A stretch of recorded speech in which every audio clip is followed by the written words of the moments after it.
इस देश को तमाशा बनाने का काम नरेंद्र मोदी की सरकार ने और उनके विफल मंत्रियों ने किया हुआ है। अभी नीट की परीक्षा पर बवाल मचा हुआ था। मंत्री जी कह रहे थे कोई पेपर लीक नहीं हुआ।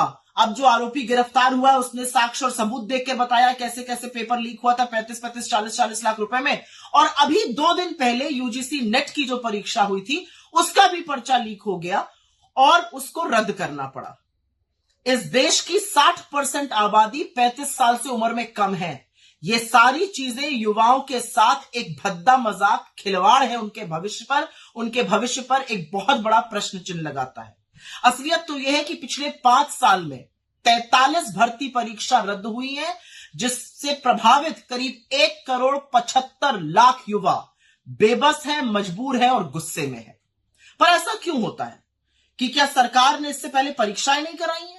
परीक्षा होती थी इस देश में, परीक्षा लीक नहीं होती थी, लोग परीक्षा देते थे, किसी का सिलेक्शन होता था, किसी का नहीं होता था, नौकरियां भर दी जाती थी। लोग बेरोजगार हैं और उसके बाद जब परीक्षा देने जाते हैं तो परीक्षा लीक हो जाती है।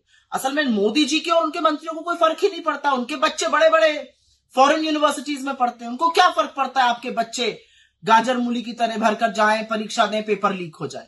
कभी इन लोगों ने सोचा है कि इस पेपर लीक का लोगों की मनोस्थिति पर क्या फर्क पड़ता है? बच्चे दिन रात मेहनत करते हैं, सुबह 4-4 3-3 4-4 बजे उठकर मेहनत करते हैं, पूरी पूरी रात पढ़ते हैं, न खाने का न पीने का कोई हवाला नहीं है, दिन भर पढ़ते हैं।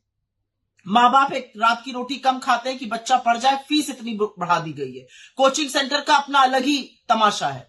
और उसके बाद जब पढ़ लिख कर परीक्षा की बारी आती है तो पैसे देकर फिर एक बार एक निवाला कम खाकर पैसे देकर फॉर्म खरीदा जाता है। बच्चे गाजर मूली की तरह परीक्षा वाले दिन भेड़ बकरी की तरह ट्रेनों में बसों में लद कर जाते हैं, परीक्षा देते हैं। परीक्षा अच्छी हुई बुरी हुई वो एक तरफ है, लेकिन फिर पता चलता है पेपर लीक हो गया। और पेपर छोटे मोटे एग्जाम का नहीं, पेपर नीट का लीक हो रहा है, नेट का लीक हो रहा है, आर्मी रिक्रूटमेंट का लीक हो रहा है, पुलिस भर्ती का गुजरात से लेकर यूपी तक लीक हो रहा है, यूपी टेट लीक हो रहा है। एक के बाद सीबीएसई के मैथ्स और अंग्रेजी के पेपर लीक हो रहे हैं, एक के बाद एक पेपर लीक होता जा रहा है। तो ये किसकी जिम्मेदारी है? ये जो पेपर लीक माफिया है, इसके खिलाफ कार्रवाई कौन करेगा और कार्रवाई क्यों नहीं हो रही है? और हर बार कहीं ना कहीं पेपर लीक माफिया के जो तार हैं वो या तो गुजरात से या भाजपा से जुड़े हुए पाए जाते हैं। भाजपा के नेता उसमें संलग्न रहते हैं। लपक के आके क्लीन चिट दे दी धर्मेंद्र प्रधान ने, पेपर लीक नहीं हुआ। अब क्या बोलेंगे जब नीट का पेपर लीक हुआ? 24 लाख बच्चे वहां पर, यूजीसी नेट में 10 लाख लोगों ने इम्तिहान दिया। कौन जिम्मेदार है इन चीजों का? तो असलियत यह है कि पूरी तरह से उदासीन, पूरी तरह से अकर्मण्य और सरकार की विफलता का जो सबसे बड़ा दंश है, जो सबसे बड़ा दर्द है, वो इस देश के युवा को झेलना पड़ रहा है।